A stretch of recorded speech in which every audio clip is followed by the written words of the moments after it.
Alabama. All right, Alabama quarterback controversy seems to be over. Alabama has now came out and said, or as I should say, Nick Saban has officially stated that the man Jalen Milroe is going to be the guy. He's going to be the guy going forward. And I think it's very important for us to look at this situation and understand that everybody, including myself, who was super hard on Jalen Milroe, I was hard on him, all right? We do have to sit back and understand exactly what we have now. We have an O-line who cannot block nothing. I don't think they could block a telemarketer from calling their phones with a simple swipe to the right of their phone. I don't think they could do that, all right? They're struggling out there, all right?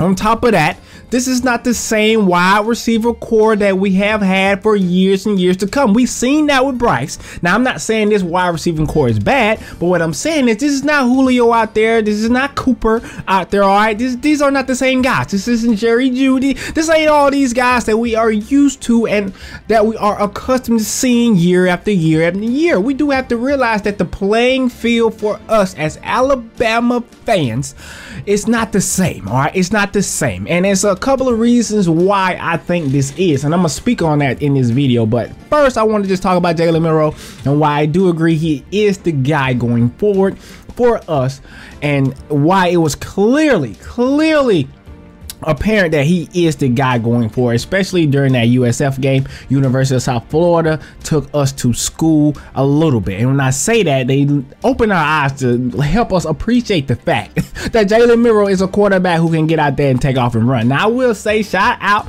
to Ty Simpson. I think he's going to be ready in about a year or so. I think he's going to be ready. I really actually like what I see from Ty, but the O-line is just too big of a problem for him to actually get in there and sit back in order to dial up some of these plays. All right, so Ty cannot be the guy. And then on top of that, we saw that Tyler Buckner was definitely not the guy with his simple stat line that he had. Let me look at it. He went 5 for 14.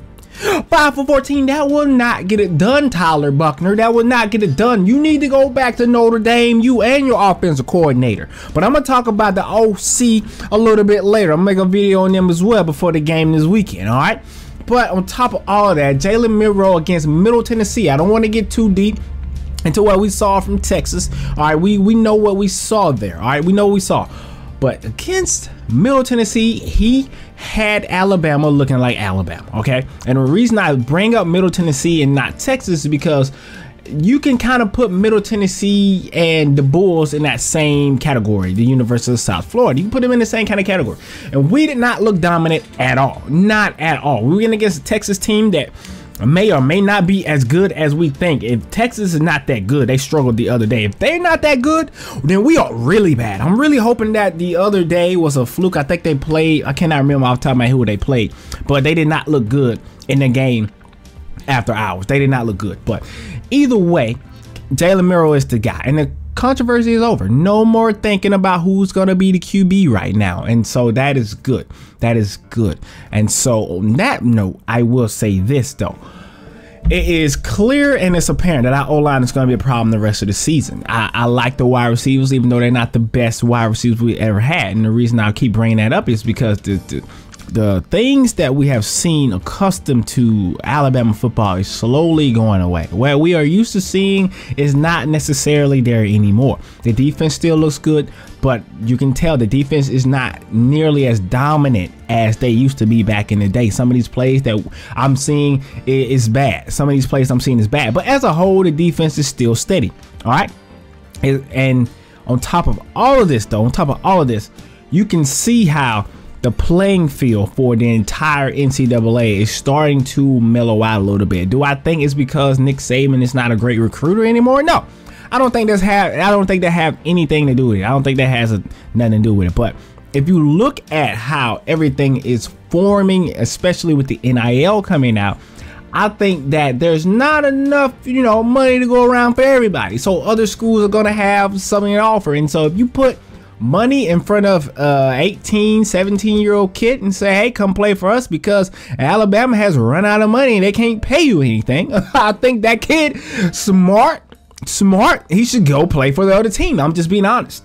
It's not, as easy as it used to be in order to recruit. We can see that with a Clemson. Look at them, they're struggling over there, struggling. You know, it's not easy. It's not as easy, and the well will run dry for all teams at a certain point in time. So recruiting is still going to be very important, but you will see certain teams get a star player here or there, where in the past that star player would go to an Alabama, Georgia, Clemson, Ohio State. It's not going to be only Alabama suffering this. It's going to be across the board. All right, it's going to be across the board. But at the end of the day, I think this is a good thing for college football in a way. It's a good thing because we have more games that are in question. You won't know who's going to win. And that's another great video topic that I'm going to touch on later on this channel as well. So if you are here, man, make sure that you comment, like, and also subscribe to the channel. We're going to be bringing all kinds of different topics to the channel. But with all that being said, I'm glad that the QB controversy in terms of who is over. Let's put it to rest. And I'm pretty sure that we used that Florida game as maybe like a trial for those two quarterbacks to see who could be the guy going forward. And it almost seems as if the entire time, that's why he did not throw Jalen back out there, because he wanted to see what those guys could bring to the table. We see that now, especially against a team that really had no business being in that game. We saw exactly what we needed to see. And so going forward, we can easily say that Jalen is the guy. We can say that Jalen is the guy. He's definitely the guy going forward. So let me know what you guys think about this situation. I think the controversy is over and we can move forward. Let's go. Roll Tide.